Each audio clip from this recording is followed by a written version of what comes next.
Okay, this is homesteading with Bob. Sometimes homesteading is you're not staying home, you're going on a vacation. And our vacation upcoming is a 2-week-long cruise. And we're going to show you the things we do to make our cruise easier and more manageable. The first thing you want to do is make sure that your tags are well on the suitcase, that you put an appropriate piece of tape or bows, anything on your luggage, because if you've ever been in a cruise terminal through customs and there's 5,000 bags lined up and most of them are all black leather, yeah. They're all black. It's easier to find your luggage if you put on some tape, something to identify your suitcase much easier than just the name tag. After you've got your luggage all laid out and you know what you're going to do with your luggage, the first thing you're going to do is make a list of what you're bringing and kind of lay out, there's the list, and lay out what you're going to bring. The all-important clothes, the all-important underwear and socks, and then there's like the video games to play while you're in line, and your medicine, sunscreen, toothbrushes. Now that we've identified our bags, I want to show you the difference of opinions. This is my opinion of a carry-on bag, and this is what my JV, my better half, thinks it should be in the carry-on bag. No matter what size your carry-on bag is, you're very important to remember the things to put in your carry-on bag.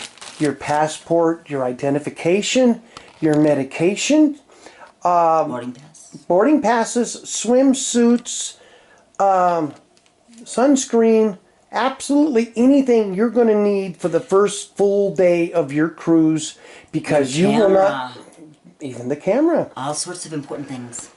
Okay, because you're not going to see all your good clothes and your fancy evening dresses the first day, not until late that day.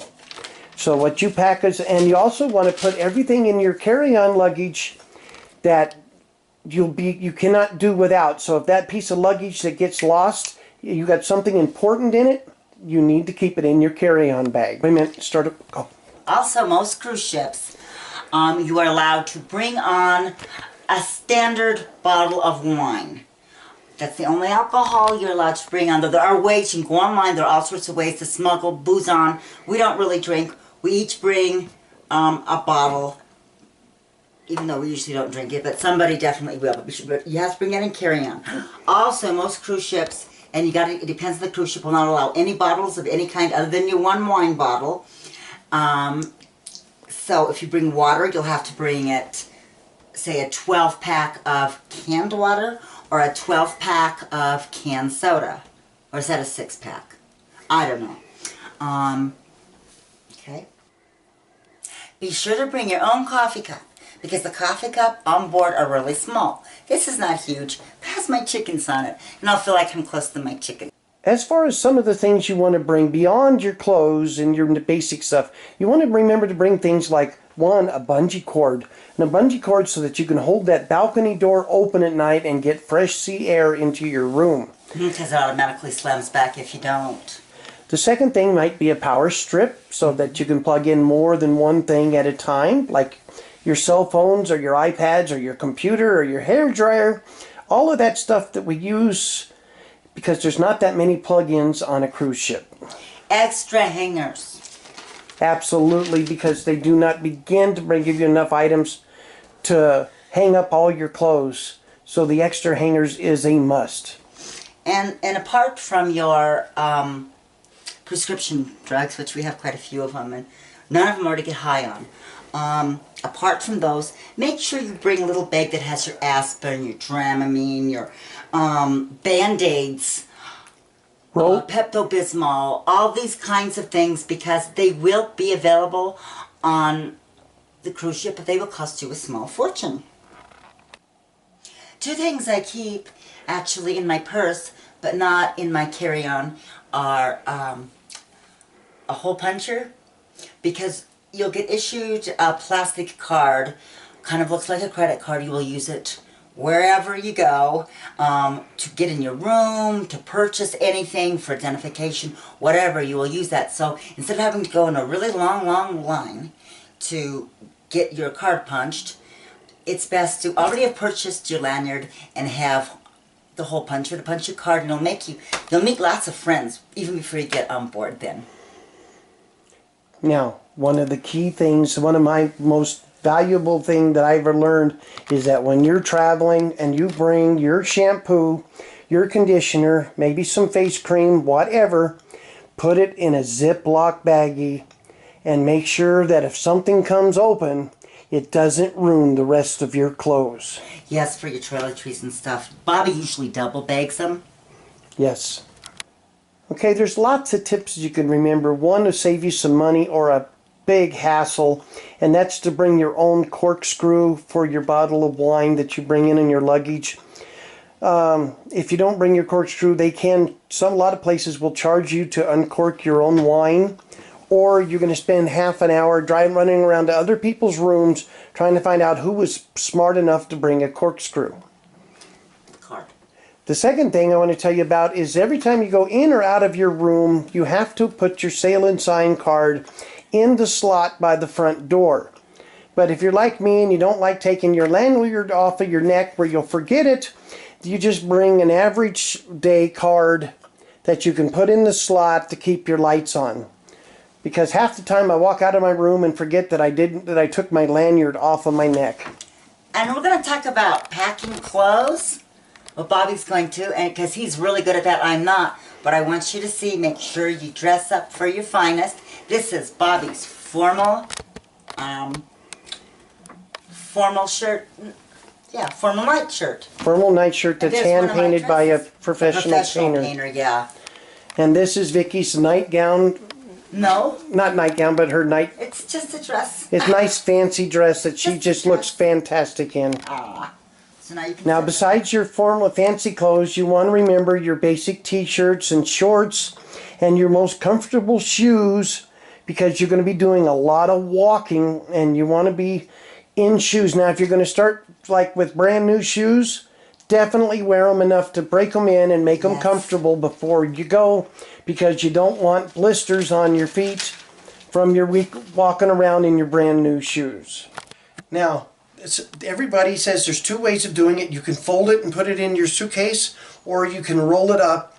I'm an old-fashioned folding type person, but to roll it up, because that's what a lot of people like doing nowadays, you lay your shirt out nice and straight, fold the arms in, and then start rolling tightly from the bottom, and continue working it up, keeping it nice and straight and flat as you go. And like I said, roll it tightly all the way to the top. And just make sure you keep it nice and straight as you go. And that way, it's good to lay in your suitcase nice and straight. Okay, now we're packing our suitcase. Now, remind you, I'm the folding type person. I like to lay my clothes out in the suitcase.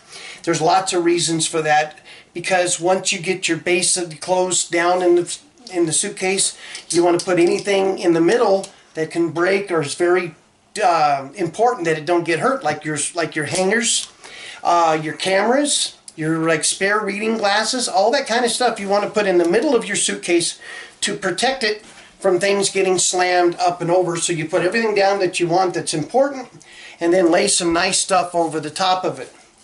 You can also take stuff that you got and pack in on the sides to protect things even further. And then you put your toiletries in the lid.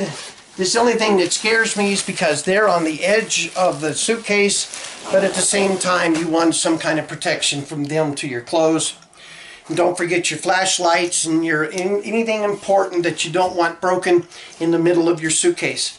Then you can also line your suitcase on the edges with your dress shoes or your casual shoes, and that way you don't interfere with your clothes in the middle. Now, once you get your suitcase packed, the last thing you put in your suitcase is a copy of your luggage tag. This is the tag that they give you, that you print out and you fold it up like this. You run it through the handle and then staple it together so that it's on the outside of your suitcase. But I always take an extra one and lay it inside the front of your suitcase so that if something happens to the one on the handle, they open up your suitcase and right away they find where your suitcase got to go. Another very important thing to do is do not lock your suitcase. Because if they run it through the scanner and they see something, they want to decide if it's safe to bring or not, and they go to open your suitcase, they will cut it apart any way that they need to get that suitcase open. So under no circumstances do you lock your suitcase before you put it on the cruise ship. And I want to add, if you want to probably get your luggage as soon as possible, it's usually best to write fragile on both sides of it. That way, they will keep your luggage at the top, which will make it pretty much the first to unpack. The thing to remember is pack what you plan your activities, and pack for them. You know, what are you going to wear for this day? What are you going to wear for your day at sea? What are you going to wear at that fancy dinner? And what are you going to wear when you go out on that shore excursion? Always plan for things to happen, like have extra needle and thread.